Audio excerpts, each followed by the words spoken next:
युतीची बोलणी चालू आहेत.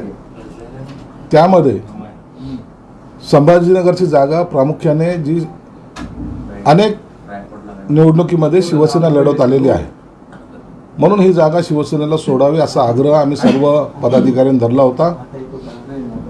मला वाटतं त्याबद्दल युतीमध्ये एकमत होण्याची शक्यता आहे आणि ही जागा शिवसेनेला सुटेल असा आमचा कयास आहे. जागा सुटल्यानंतर उमेदवार कोण असेल याचा निर्णय सर्वस्वी एकनाथ शिंदे साहेब घेणार आहेत. परंतु एक निश्चित आहे की ही जागा लढवल्यानंतर जिंकून आणणं तेवढंच महत्त्वाचं आहे. याचा परिणाम मराठवाड्यातल्या सर्व जागेवर होतो, कारण की मराठवाड्याची उपराजधानी आहे. म्हणून आमची जी जबाबदारी आहे ही सीट निवडून आणायची, ती निश्चित आम्ही पार पाडणार आहोत. युतीच्या सगळ्या चर्चेमध्ये भाजपकडून यादी जाहीर झालेली आहे महाराष्ट्रातल्या 20 जणांची. अद्यापर्यंत तुमची आणि राष्ट्रवादी काँग्रेसची यादी जाहीर झाली नाही, ती कधी होणार, त्या संदर्भातलं काय? भाजपने त्यांच्याकडे असलेल्या पूर्वीच्या ज्या जागा आहेत त्याच जागेवर 20 ठिकाणी त्यांचे उमेदवार घोषित केलेले आहेत, ज्यामध्ये कोणत्याही प्रकारचा डिस्प्यूट नव्हता. शिवसेनेची आणि राष्ट्रवादीची यादी ही रविवारी किंवा मॅक्झिमम सोमवारी सकाळी प्रसिद्ध केले जाणार आहे. यामध्ये ज्या 1-2 जागेचा डिस्प्यूट वाटतो किंवा 1-2 जागा ज्याची जी ओढाताण चालू आहे त्याचा तिढा आज संपेल किंवा जास्तीत जास्त उद्या दुपारपर्यंत तो संपेल अशी आम्हाला आशा आहे. म्हणून रविवारपर्यंत ह्या सर्व उमेदवाराची यादी माननीय मुख्यमंत्री, माननीय उपमुख्यमंत्री दोन्ही हे जाहीर करतील अशी अपेक्षा आहे. कुठल्या जागांमुळं सध्या अडचण झाली आहे किंवा नाही, 1-2 जागा ज्या आहेत, आता बारामतीमध्ये ते शिवतारे अपक्ष म्हणून उभे होते, त्यांना काल मुख्यमंत्र्यांनी बोलून घेतले. त्यांना जे काय बोलायचं त्यांनी ते समज दिलेली आहे. राहिला कोकणातला काही विषय आहे, ह्या अशा 1-2 जागेवरच जास्त भर आम्ही दिलेला आहे. आणि म्हणून तो सर्व ही युती होताना या सगळ्या बाबीची अडचण कुठेच कुणाला येऊ नये, सर्वांनी मिळून या 45+ आकडा कसा पार करता येईल यासाठी प्रयत्न करण्यासाठी, म्हणूनच फक्त थोडासा उशीर हा लागतोय. ज्या जागेचा शिवसेनेकडे डिस्प्यूट नाही त्या जागा घोषणा करायला काय अडचण आहे? असे अडचण काहीच नाही आहे, अडचण काहीच नाही आहे. आणि त्याचा तिढा तर तेच सांगितलं की त्याची अडचण काही नाही, परंतु शिंदे साहेबांनी सांगितलं की आम्ही जॉईंटली प्रेस घेऊन याबद्दलचा जागा वाटपाचे यादी ही जाहीर करणार आहोत. या निवडणुकीमध्ये भाजपच तुमचा मास्टर होणार आहे, शिक्षक होणार आहे असं दिसतंय, कारण महायुतीतल्या आमदारांना भाजपकडून धडे दिले जाणार आहेत आणि शिंदे आणि अजित पवार गटांना भाषणासाठी भाजपकडून मुद्दे दिले जाणार आहेत. असं काही नसतं. राजकारणामध्ये कोणी कुणाला धडे देणे किंवा कुणाला मार्गदर्शन करणे अशातला भाग नसतो. ही सामूहिक जबाबदारी घेताना आपण एकत्रितपणे काम करणं हा त्याच्या मागचा उद्देश असतो. म्हणून कोणी कुणाला धडे दिले, कोणी मोठ्या भावाच्या भूमिकेत आहे, कोणी छोट्या भावाच्या भूमिकेत आहे, अशातला कोणताही प्रकार या महायुतीमध्ये होणार नाही. या संदर्भामध्ये तुम्ही जर पाहिलं असेल तर दरवेळेला कोणताही निर्णय अंतिम घेताना मग मोदी साहेब असतील की अमित शहा साहेब असतील, JP नड्डा साहेब असतील, त्यांच्याशी सुद्धा चर्चा केली जाते. मुळामध्ये शिवसेनेला, शिंदे साहेबाला स्वतःचा निर्णय घ्यायचे अधिकार स्वतःपर्यंत आहेत, अजितदादांना आहेत, परंतु भाजपच्या वरिष्ठ नेत्याला विचारल्याशिवाय पूर्ण निर्णय घेता येत नाहीत, हे वस्तुस्थिती आहे. म्हणून हे सर्व निर्णय या वरिष्ठ पातळीवर एकत्रित बसून हे लोक घेतात. म्हणून आता यामध्ये कोणताही वाद राहिलेला नाही. पण महायुतीच्या उमेदवारीबद्दल महायुतीतल्याच लोकांच्या मनामध्ये शंका आहेत. आता अजित पवारांची बायको पुण्यात उभी राहते, तर लोक जाब विचारतात की तिचं कार्य काय आहे, जिला आम्ही मतदान करा. असं नसतं. काय समज फक्त अजित पवारांची बायको म्हणून आम्ही मतदान करणार नाही असं त्यांचं म्हणणं. अजित पवारांची बायको म्हणून मतदान करणारे का असा प्रश्न विचारणारे फार क्वचित असतात. मग हाच प्रश्न इतरांना का नाही विचारला गेला? जे राजकारणामध्ये अचानक येतात आणि अचानक उभे राहतात त्यांच्याबद्दल का विचारलं गेलं नाही? घरातला एखादा माणूस जर काम करत असेल तर त्याच्या घरातल्या एखाद्या सदस्याला तिकीट देणं हे गैर नाही आहे. तुम्ही जर पाहिलं असेल तर गेल्या याच सरकारमध्ये असे अनेक चेहरे आहेत ज्यांनी कधी राजकारणामध्ये असं सक्रिय कोणतं काम केलं नव्हतं, परंतु ते आज सभागृहात आहेत. म्हणून अशा प्रश्नाला कोणतंही उत्तर नसतं. पक्षाने एकदा निर्णय घेतला तर त्या उमेदवाराचं काम करणं हे सर्वांचं काम असतं. परिवारवाद काय नेमका? परिवारवाद कसला आला? परिवारवादाचं काय इथे कोणतंही भांडण नाही. आघाडीमधले परिवारवाद आणि इकडचे परिवारवाद नाही का? नाही नाही नाही नाही, इकडे परिवारवाद वगैरे नाही. या परिवारवादाची आमच्याकडे चर्चाही होत नाही. ज्यांच्याकडे परिवारवादाची चर्चा होते त्यांना ती अडचण आहे. त्यांना मुळात माहिती आहे की आपल्याला राजकारणामध्ये पाय रोवून राहिलंच पाहिजे, नसता आपलं अस्तित्व राहणार नाही. म्हणून ते आपल्या परिवाराचं सोय या अशा निवडणुकीमध्ये करत असतात. बरं, आता एक नवीन विषय समोर आलाय. असीम सरोदे यांनी एक यादी वाचून दाखवली, जे शिवसेनेचे 12 आमदार उद्धव ठाकरे यांच्याकडे परतणार असं त्यांचा दावा आहे. असीम सरोदे हा शिवसेनेचा पक्षप्रमुख आता नवीन उदयास आलेला आहे. मागच्या काळामध्ये अनेक पोपट असे आले होते, त्यांची किंमत कमी झाल्यामुळे आता हा असीम सरोदे नावाचा नवीन पोपट आता उबाठा गटाला भेटलेला आहे. मला वाटतं तोच आता पक्षप्रमुखाच्या भूमिकेत आहे. बाकीच्यांनी घरी बसावे असे संकेत कदाचित त्यांनी दिले असावे. म्हणजे ही यादी त्यांनी वाचून दाखवली ती खरी आहे का? असे पोपट पंचीला कोण विचारतं हो?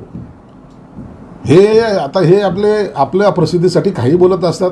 यांना कवडीची किंमत सुद्धा नाही आहे. म्हणून अशा लोकांच्या प्रश्नावर आम्ही उत्तर देणं सुद्धा टाळतो. छत्रपती संभाजीनगरची जागा, त्या ठिकाणी संदीपान भुमरे जोरदार त्यांचं नाव पुढे येते. ते सुद्धा काल मुख्यमंत्र्यांनी त्यांना बोलून घेतलेलं आहे. काय भेटू शकते उमेदवारी त्यांना, का आणखी काही गुलदस्त्यातच आहे सगळं? उमेदवारीचं नाव घोषित करणं हे मुख्यमंत्री एकनाथ शिंदे साहेबांचा अधिकार आहे. म्हणून त्यावर मी भाष्य करणं योग्य नाही. परंतु सर्वच उमेदवार आमच्याकडचे ताकदवार आहेत. त्यामध्ये ज्यांचं नाव डिक्लेअर होईल त्यांचं आम्ही पक्ष म्हणून जोमानं काम करू एवढं सांगेल. भुमरेंना काल मुख्यमंत्र्यांनी बोलून घेतलं होतं. काल मुख्यमंत्र्यांनी भुमरेंना बोलून चर्चा केली, तीच होती का काय? इलेक्शनच्या काळामध्ये सर्वांना बोलून घेतलेलं असतात. मी 3 दिवस आता मुख्यमंत्री साहेबांबरोबर होतो. याचा अर्थ सगळ्या चर्चा होत असतात. परंतु या चर्चेचा अर्थ असा होत नाही की याची उमेदवारी जाहीर केली, त्याची उमेदवारी जाहीर केली. पक्षप्रमुख आणि पक्षाचे नेते, मुख्य नेते म्हणून एकनाथ शिंदे त्यांच्या पद्धतीने सर्वांची नावं जाहीर करतील. काल अजित पवार भाषणामध्ये म्हणाले की मी माझ्या एक जवळचा कार्यकर्ता त्याला मोक्का लावला होता, त्यालाही वाचवलंय. राज्याचे उपमुख्यमंत्री अशा पद्धतीनं अशा आरोपींना जर वाचवतो तर याचा अर्थ बोध काय घ्यावा? तुम्ही पण सरकारमध्ये म्हणून विचारतो तुम्हाला. अजितदादा काय बोलतात त्यांचं उत्तर मी देणार नाही. पण तो अजितदादाची ती हिंमत असते, ते बोलतात. त्यांनी कुणी काय बोध घ्यावं हे त्यांनी ठरवावं. तर आता महायुतीने विनिंग कॅन्डिडेटला उमेदवारी दिली जाते. तर छत्रपती संभाजीनगरमधून किती लोक तुमच्याकडे आहे असे की जे उमेदवारी मागतात? आमच्याकडे विनिंग कॅन्डिडेटच आहेत सर्व, आणि जवळपास 4 इच्छुक आहेत. त्यापैकी कुणाचं नाव फायनल करायचं हे एकनाथ शिंदे साहेबांचा अधिकार आहे. 3-4 मंत्री लोकसभा लढवणार असं तुम्ही सांगताय, म्हणजे काही खासदारांना तुम्ही बसवणार. यामुळे सुद्धा एक अनरेस्ट आहे तुमच्या पक्षामध्ये असं कळत आहे? नाही, असं नसतं. निवडणुकीच्या काळामध्ये भाजपने आता तुम्ही जर पाहिलं तर 4-5 खासदारांना तिकीट त्यांचं कापलं, इतरांना दिलं. त्या पद्धतीने आमच्याकडे सुद्धा काही लोकांना तिकीट दिलं जातील असं एक अंदाज आहे तो. आणि म्हणून कुणाला कापायचं कुणाला बसवायचं अशातला भाग नाही. आम्ही उठाव केल्यानंतर प्रथमतः ही लोकसभेची निवडणूक लढतोय आणि ती अत्यंत ताकदीने आम्हाला लढणं गरजेचं आहे. आणि आम्ही त्या निवडणुकीमध्ये यश संपादन करणं हाच आमचा उद्देश असणार आहे. काहींचे तिकीट कापल्या जाऊ शकतात, काहींचे तिकीट कापल्या जाऊ शकतात. तिकीट कापल्या जाऊ शकतात. आता याचा निर्णयच एकनाथ शिंदे साहेब घेणार आहे. आज त्याच्याबद्दलचं भाष्य करणं योग्य नाही ना. बरं, तुमचे मित्र संजय राऊत म्हणाले की इलेक्टोरल बॉन्डचा जो प्रश्न आलेला आहे त्यामुळे आता भाजपला सगळ्यात जास्त इलेक्टोरल बॉन्ड मिळालेले आहे, तर नैतिकतेने पंतप्रधानांनी आता राजीनामा द्यावा. संजय राऊत आता त्या राहुल गांधीच्या स्वागतामधून फ्री झाल्यामुळं असं बडबड करतोय. त्याच्या या बडबडीला काहीही उत्तर देण्याची गरज नाही आहे. आज तो फार बिझी माणूस आहे. राहुल गांधी आज मुंबईत येणार आहेत. त्यांच्यासाठी दिवाळी साजरा करण्याची जबाबदारी त्यांच्यावर असल्यामुळं त्यांना आज उत्तर प्रत्युत्तर देणं गरजेचं नाही. आजची सभा हे उठावा गटासाठी अत्यंत महत्त्वाची आणि सुवर्ण क्षण आहे. आता राहुल गांधीचं भाषण त्या शिवाजी पार्कहून आज सर्वजण ऐकणार आहेत आणि संजय राऊत तिथं टाळ्या वाजायला बसणार आहे. म्हणून आजचा दिवस त्यांना आनंदात घालू द्या. उद्या यावर आपण सविस्तर बोलू. संजय राऊत असंही म्हणतात की निवडणुका पूर्णपणे ताब्यात घेण्याचा भाजपचा प्रयत्न आहे. जिंकण्याची खात्री नसल्यामुळं निवडणूक यंत्रणाच ताब्यात घेण्यासाठीची ही सगळी पळापळ सुरू. काय याला अर्थ नाही, अर्थहीन असलेलं त्याचं स्टेटमेंट आहे. म्हणून त्याच्यावर नो कॉमेंट्स बनलेलंच बरं. आज विधान परिषद आमदार अपात्रते प्रकरणी सुनावणी आहे आणि दोन्ही बाजूकडून याचिका दाखल करण्यात आलेल्या आहे. अमोल मिटकरी यांनी देखील केलेली आहे याचिका दाखल केली. होईल, आता सुनावणी होईल, त्यावर जो काही योग्य तो निर्णय दिला जाईल आणि त्याच्यावर पुन्हा अपील होईल. ही प्रोसेसचा भाग आहे. आणि मग काही लोकांना वाटतं की निर्णय आमच्या विरोधात आहे, ते अपीलमध्ये जातील. काही लोकांना फेवरमध्ये आहे, ते आनंद साजरा करतील. म्हणून याला प्रोसेस पूर्ण होऊ द्या, तोपर्यंत त्याच्यावर भाष्य करणं सुद्धा बरोबर नाही.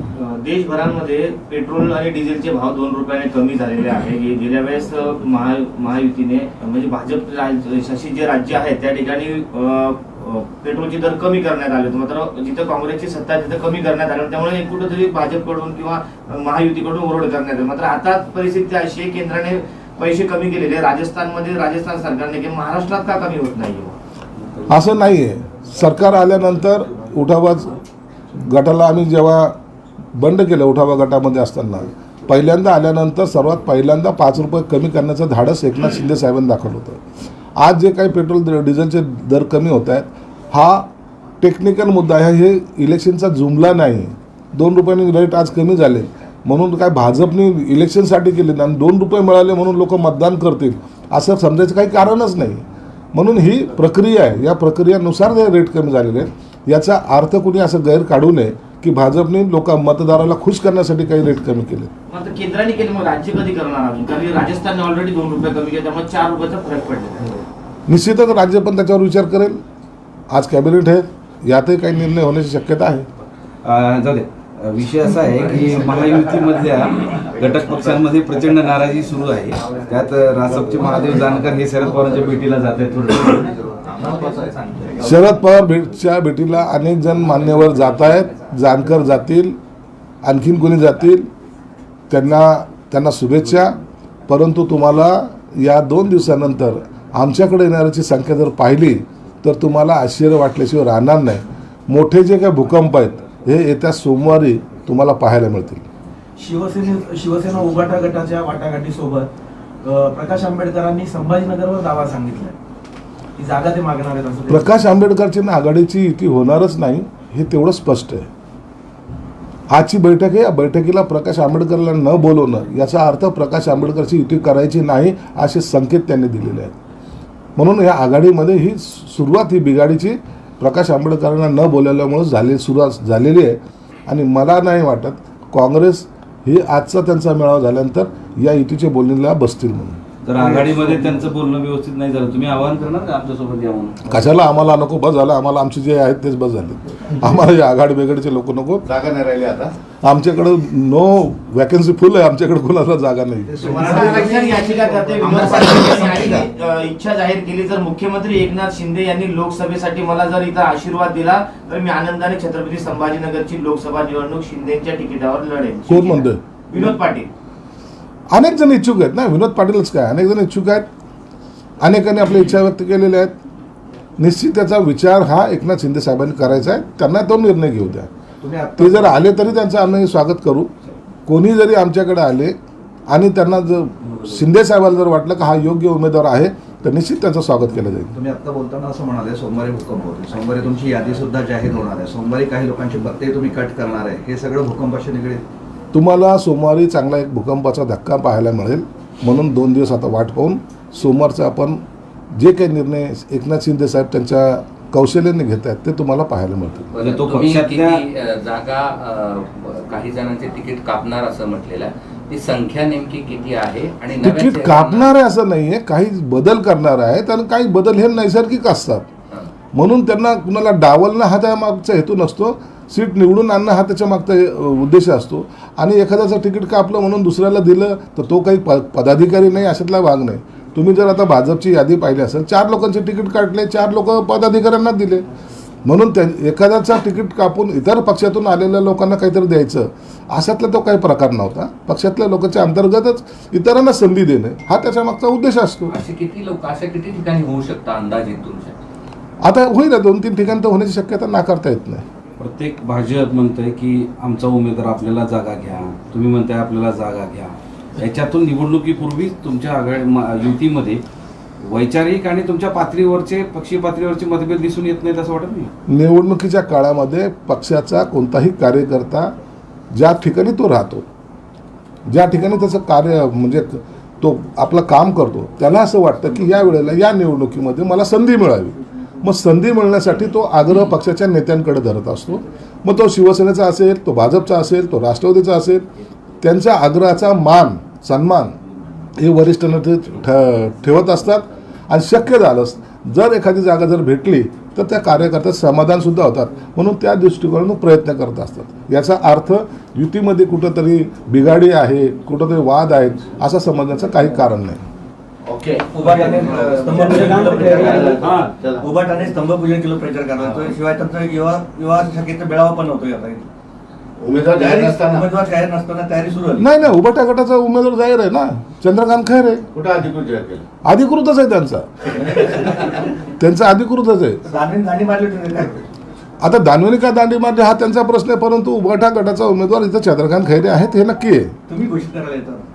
आम्हाला माहिती त्यांच्या आतले सर्व खबरा हे आमच्याकडे असल्यामुळं आम्ही तुम्हाला 100% सांगतो, बॉन्डवर लिहून देतो. चंद्रकांत खैरे ते त्यांचे उमेदवार आहेत.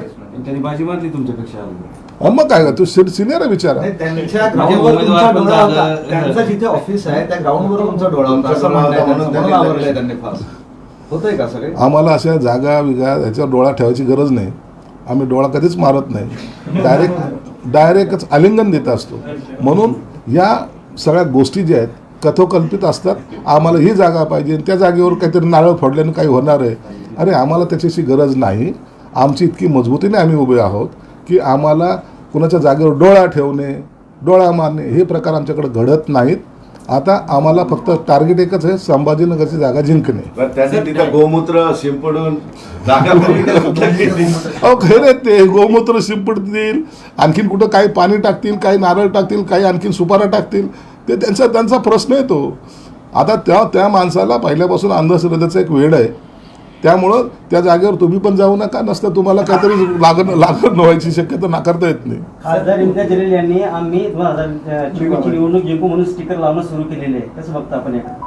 उमेदवार आहे, उमेदवार आपला प्रचार करताना आपली एक स्टाईलनी करत असतो, त्यांनी त्याच्या स्टाईलनी केलेलं आहे. परंतु या वेळेला MIM या जिल्ह्यामध्ये नावालाही राहणार नाही एवढं मात्र निश्चित आहे. त्यांनी असं देखील म्हटलं आहे की महाराष्ट्रामध्ये 6 ठिकाणी MIMचे उमेदवार जाहीर करणार आणि जे नाराज असतील त्यानंतर आम्ही सर्वात शेवटी यादी जाहीर करून हा आकडा वाढवू शकतो. ते आकडा उमेदवार उभे करण्यासाठी वाढू शकतात, पण निवडून येण्यासाठी ते या वेळेला 0 राहणार आहेत. शंभूराज देसाई ने मुंबई तक की चौड़ी पर कहा है कि सीट बंटवारे को लेकर अमित शाह ने बताया था कि 2.5 साल के लिए करेंगे, और उद्धव ठाकरे ने भी कहा था. उस पर शंभूराज देसाई ने कहा कि संजय सिरसाट को कैसे पता चला था ये सारा मामला? वो उतना मैं सीनियर हूँ इसलिए मुझे पता चला. पार्टी में उतना सीनियर हूँ इसलिए मुझे पता है.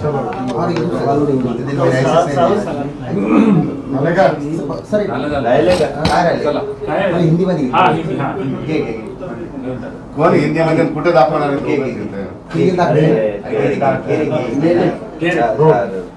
सर बताया जा रहा है कि छत्रपति संभाजीनगर लोकसभा की सीट शिवसेना को दी जाएगी. देखिए अभी ये महायुति में सीटों का बंटवारा को लेके कई दिनों से चर्चा चल रही है, वो अंतिम पड़ाव पे आ चुकी है. उसमें संभाजीनगर की भी एक सीट जो अहम मानी जाती है, वो सीट शिवसेना ने बहुत आग्रह करके, क्योंकि बार बार हमने ये सीट लड़ाई है, यहाँ हमारा उम्मीदवार चुन के आया, इसलिए उनको रिक्वेस्ट की है कि ये सीट हमको संभाजीनगर की सीट ये शिवसेना को छोड़ना चाहिए. और वो 99% उसको एग्री हुए, ऐसा मेरी कहना कि मेरी सोच है. क्योंकि ये परंपरागत सीट है इसलिए शिवसेना को छोड़ी जा रही है. इसलिए उन्होंने भी ज़्यादा इसमें फोर्स किए नहीं, वो भी ये सीट छोड़ने के लिए राजी हो जाएंगे, ऐसे मेरा मानना है. महाराष्ट्र में ऐसी कुछ सीट है जो जहाँ पर भाजपा दावा कर रही है? नहीं, 1-2 सीट ऐसी है कि जहाँ भाजपा दावा कर रही है, 1-2 सीट ऐसी है जहाँ शिवसेना दावा कर रही है.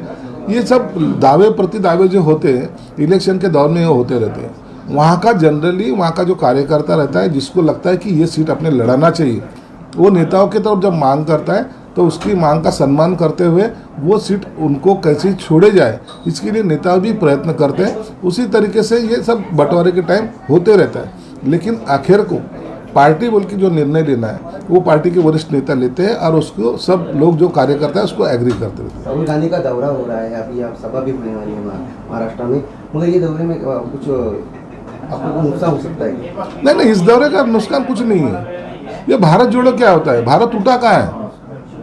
भारत जोड़ो का मतलब ही हमें समझ में नहीं आता, लेकिन उनकी वो रैली चल रही है, पार्टी का वो प्रोग्राम है, उन्होंने करना चाहिए। लेकिन सबसे बड़ी बात है, पार्टी के कार्यकर्ता से ज़्यादा खुश उबाटा के नेता लोग हैं। उनकी अगुवाई में वो अभी मुंबई में रेड कारपेट डालने वाले हैं, वेलकम टू मुंबई ये ऐसे बैनर लगाने वाले हैं। जो बाला साहब अगर ऊपर से देखते होंगे तो वो अगर उनका बस चले तो इनको जूते मारने में भी कम करते नहीं थे, लेकिन